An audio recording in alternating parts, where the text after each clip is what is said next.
श्री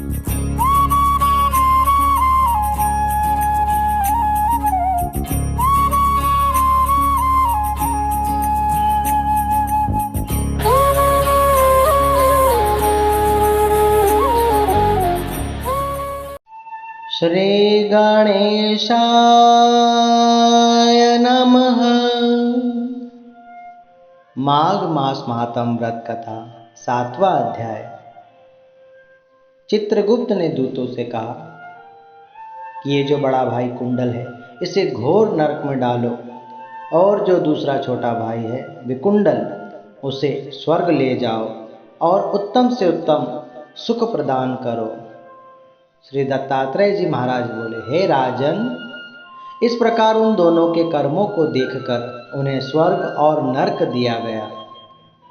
तब कुछ दूतों ने कुंडल को खींचते हुए नरक में डालने के लिए ले गए, और कुछ दूत बड़ी नम्रता से हाथ जोड़कर प्रार्थना करने लगे कि हे विकुंडल, अब आप हमारे साथ चलिए। आपके अच्छे कर्मों के कारण आपको स्वर्ग प्राप्त हुआ है, और आप स्वर्ग चलकर अनेकों प्रकार के भोग को भोगिए। तब विकुंडल बड़ा आश्चर्यचकित होने लगा कि मुझे स्वर्ग प्राप्त हुआ और मेरे भाई को नरक प्राप्त हुआ। आखिर किस कारण से? क्योंकि हम दोनों ने तो जीवन पर्यंत एक जैसे ही कर्म किए। आखिर किस कारण से मुझे स्वर्ग प्राप्त हुआ? तब विकुंडल ने यमदूतों से कहा कि हे यमदूतों, मेरे मन में एक शंका उत्पन्न हुई है, इसलिए मैं आपसे कुछ पूछना चाहता हूँ। कृपा करके आप मेरे प्रश्नों का उत्तर दीजिए। हम दोनों भाई एक ही कुल में उत्पन्न हुए और हम जीवन पर्यंत एक जैसे ही कर्म करते रहे। हमने कभी जीवन में कोई भी शुभ कार्य नहीं किया, परंतु फिर भी मेरे भाई को नरक प्राप्त हुआ और मुझे स्वर्ग प्राप्त हुआ। आखिर इसका क्या कारण है? आप कृपा करके मुझे बतलाइए। मुझे अपने स्वर्ग में आने का तो कोई कारण नहीं दिखता। तब यमदूत कहने लगे कि हे विकुंडल, सुनो, इसमें कोई संशय नहीं कि आप दोनों एक ही माता पिता की संतान हो, परंतु कर्मों की गति तो बहुत न्यारी है। सभी को कर्मों के अनुसार ही सुख और दुख भोगने पड़ते हैं। माता पिता, पुत्र पुत्री, पति पत्नी, भाई बहन, सब सगे संबंधी, ये सब जन्म के कारण ही होते हैं, और जन्म कर्मों को भोगने के लिए ही प्राप्त होता है। जिस प्रकार एक वृक्ष पर अनेक पक्षी आकर बैठते हैं, परंतु समय आने पर वे सब अपने अपने गंतव्य को उड़ जाते हैं, उसी प्रकार जन्म पाकर जीव संसार में आता है और सब रिश्ते नाते बनाता है और उसे निभाता है, परंतु मृत्यु आने पर सब कुछ छूट जाता है। और इस संसार में जो जैसे कर्म करता है वह वैसे ही फल भोगता है। तुम्हारा भाई अपने पाप कर्मों के कारण ही नरक में गया है, और तुम अपने पुण्य कर्मों के कारण स्वर्ग जा रहे हो। तब विकुंडल ने बड़े आश्चर्य से पूछा कि मैंने तो अपने जीवन में कोई धर्म का कार्य नहीं किया, सदैव पापों में ही लगा रहा। मैं अपने पुण्य कर्म के बारे में तो कुछ भी नहीं जानता। यदि आप मेरे पुण्य कर्म के बारे में जानते हो तो कृपा करके मुझे बतलाइए।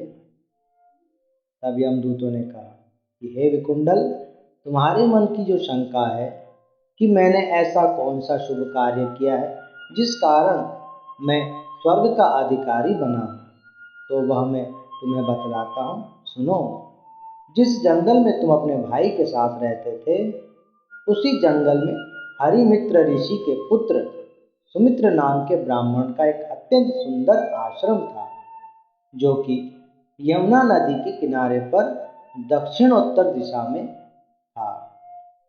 और जंगल में तुम्हारी उससे मित्रता हो गई थी, और उसके संग के कारण ही तुमने पावन माघ महीने में 2 बार स्नान किया था।